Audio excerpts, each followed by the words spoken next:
Ghana mind shema munyina jo liberty ado kunum ye na po enso kasa fidie eso ana waso egusu ya wutie ebra wi aduru se ensama wodo ya samufo na dawroma waje bre na waso so krojen na wode egu nkrata so de amayense sima aduasan ye die ni mu yi no yensi mu nkondwa na yenkenkan fama wo enne wukoi ogefo bosome ne da ye to so ennan enfiem pemienu ene adunu ensien ye gibre na fi ye kenkan ni nyina enso ede emawo ne ye ka se kasebo ya wasugusi awutie enam liberty adokunum yenu achiripo enso kasa fidie so mesrew anwumrei ko Facebook ho ensama ye de bano no eden na ne eguso no so de bibia obenya bia hwe na atimi akwani mu mpa chofa phone no ofa na wako na wabo My Liberty FM and Facebook no bo My Liberty FM obo edem like share wadwenjire ya fakas ye boy hu no fagu ma ebre pem ye beje bre na yakenkan ni nyina enso edi ama wona me kai wo se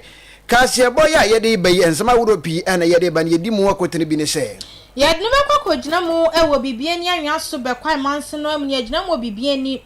bro no ba kwa ho ye fre ho estate community Womu junior high school no dia de sedia ba beto abonte se nso ato ase wona japade nti adehye enko womwa wa ensemfufro mu no yede ne bekire mu na openipa ya oba atoya TV mantamu a oyo titina ne de ma NDC amanyekuo no ayi ura Michael Edu ono na akasa dia tudwa se nei NPP 40 meto aba no e ma asomdwe teme ba ya emu abaso bode no yemfa ma omampani John Dramani mama Openyipa ono na wada public relation affairs ano wo Ghana Cocoa Board Ora Sam Jerome ono so dia betu edwase kokwakuafo kase efi November bosome ne be edibesi empempenso amene wo kase se Ghana Cocoa Board enchia won kapa dia ene na wodi ya pa e wo sansemi na wo ensem foforo mu ono yeri ni be kire mu na sofopani bi akasa na wakasa ni nyina aya na no wada NPP osuru kokroko amanyoku abato ya wono mkoto yei abato yi bebai ene enkomsha ahodo wesi we ne bedi nkunim wesi we ne bedi nkunim aboaboa ade ne ba beduru yi a ate ato se tim binum de amfa no se we enyenya mefre e wonse from unsuno ya de kwakọ gina mu e wo se hwidwa boso manse no emu na abanya na musini owo ho e bo ne homodin pa ye se ne manfo ebenya akwanpa anam so enkankan ekuafo na mprempra me na wakasa ide ensu nyame ye ede ko elibo kwan no e na wona esi so asemi afoforo pi eka ho ne yesi nkondwa kenkan de ama wo se anwumre no nan kase wo liberty adokunum yenu na chiripo enso kasa fidie eso na ye ka wo se anwumre yi akenkanfo ya wo beti yenkai eyeme osomafo KWAME OWUSU TIKESE enemy dimene